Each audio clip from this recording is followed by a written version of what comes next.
શરૂઆત આજના દિવસના સૌથી મોટા સમાચાર સાથે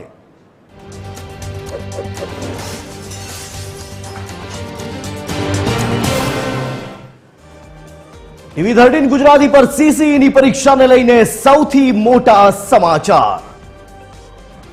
સીસીઈ 1 અને સીસીઈ 2 બંને પરીક્ષા લેવાશે ઓનલાઈન। પરીક્ષા બાબતે ઉમેદવારોમાં મૂંઝવણ હતી, ત્યારે બંને પરીક્ષા ઓનલાઈન લેવાનો નિર્ણય કરવામાં આવ્યો છે।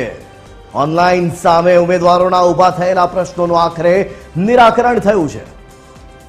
ગત વખતે ઉમેદવારોને પરીક્ષા સમયે જ નડી હતી મુશ્કેલી, ત્યારે આગામી સપ્ટેમ્બરમાં લેવાનારી પરીક્ષામાં તમામ મુશ્કેલીઓનું નિરાકરણ આવ્યું।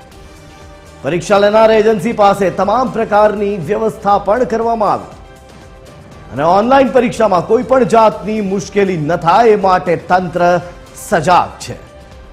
બંને પરીક્ષાની તારીખોની ટૂંક જ સમયમાં જાહેરાત પણ થઈ શકે છે। ત્યારે સીસીઈની પરીક્ષાને લઈને સૌથી મોટા સમાચાર માત્ર ટીવી 13 ગુજરાતી પર। સીસીઈ 1 અને સીસીઈ 2 બંને પરીક્ષા ઓનલાઈન લેવામાં આવશે। આ મામલે વિસ્તારથી વાત કરવા માટે જોડાઈ ચૂક્યા છે મારી સાથે સંવાદદાતા મૌલિક। સીધા જઈશું મૌલિક પાસે। મૌલિક, બંને પરીક્ષાઓ ઓનલાઈન લેવાનો નિર્ણય લેવાયો છે, શું છે વધુ વિગતો?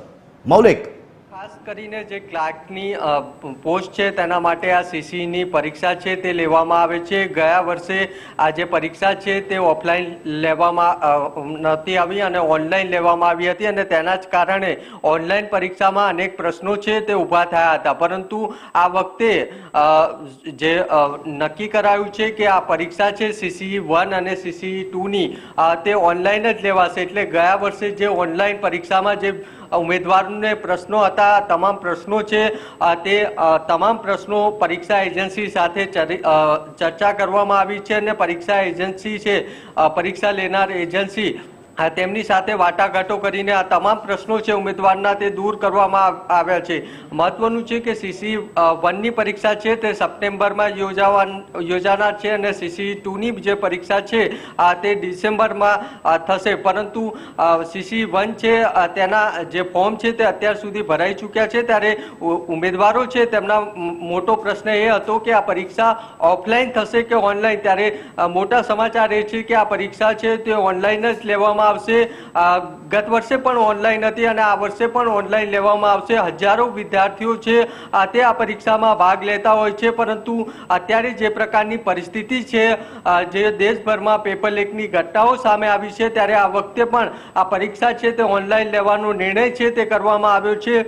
એટલે જે ઉમેદવારો જે દ્વિધામાં હતા કે ઓનલાઈન પરીક્ષા લેવામાં આવશે કે ઓફલાઈન, ત્યારે તેમની આ ચિંતા છે તે દૂર થઈ છે। સાથે સાથે જે પ્રશ્નો હતા ગયા વર્ષે જે પરીક્ષા દરમિયાન ઓનલાઈન પરીક્ષા દરમિયાન ઊભા થયા હતા તે પ્રશ્નો પણ જે પરીક્ષા લેનાર એજન્સી છે તેની સાથે ચર્ચા કરીને દૂર કરવામાં આવ્યા છે। એટલે આમ હવે ઉમેદવારો છે તેમને ઓનલાઈન પરીક્ષા માટે તૈયારી છે તે કરી દેવાની શરૂઆત કરી દેવી જોઈએ, કારણ કે ટૂંક સમયમાં આની જાહેરાત છે તે પણ થઈ શકે છે। જય મૌલિક, મહત્વની બાબત એ છે કે જ્યારે હવે ઓનલાઈન લેવામાં આવશે ત્યારે એના માટેના સેન્ટરો પણ નક્કી કરાશે। એવા સેન્ટરો કે જ્યાં ઓનલાઈનની પૂરતી સુવિધાઓ હોય અને એક સાથે એટલા વિદ્યાર્થીઓને ઓનલાઈન પરીક્ષા આપવા માટે બેસાડી શકાય। મૌલિક, બિલકુલ જય, કારણ કે આ સીસીઈની જે પરીક્ષા હોય છે તે ગયા વર્ષે પણ ઓનલાઈન થઈ હતી, એટલે ઓલરેડી જે આ માળખું છે તે તૈયાર છે, પરંતુ ગયા વર્ષે જે પ્રશ્નો ઊભા થયા હતા, જે ઉમેદવારોના પ્રશ્ન હતા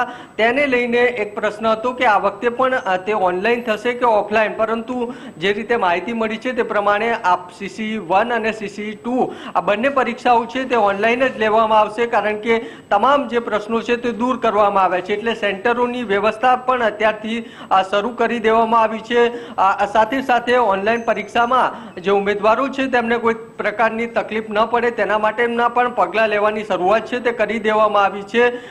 મેં કહ્યું તેમ દેશભરમાં જે પેપર લીકની ઘટનાઓ છે અને ત્યારબાદ આ ઓનલાઈન પરીક્ષા લેવાનો નિર્ણય કરવામાં આવ્યો છે, જેથી કરીને જે પેપર લીક ની ઘટનાઓ બની છે તે પણ અટકી શકે, કારણ કે ઓનલાઈન પરીક્ષામાં જે કહી શકાય લીક થવાની સંભાવના ઓછી હોય છે અને તેના જ ભાગરૂપે આ સીસીઈ 1 અને સીસીઈ 2 જે બંને પરીક્ષાઓ છે તે હવે ઓનલાઈન જ લેવાશે। જી બિલકુલ, આભાર મૌલિક તમામ માહિતીઓ આપવા બદલ। તો હવે પરીક્ષા લેનાર એજન્સી પાસે તમામ પ્રકારની વ્યવસ્થાઓ પણ કરાઈ ગઈ છે। ઓનલાઈન પરીક્ષામાં કોઈ પણ જાતની મુશ્કેલી ન થાય એ માટે તંત્ર સજાગ છે। બંને પરીક્ષાની તારીખોની જાહેરાત પણ ટૂંક જ સમયમાં થઈ શકે છે।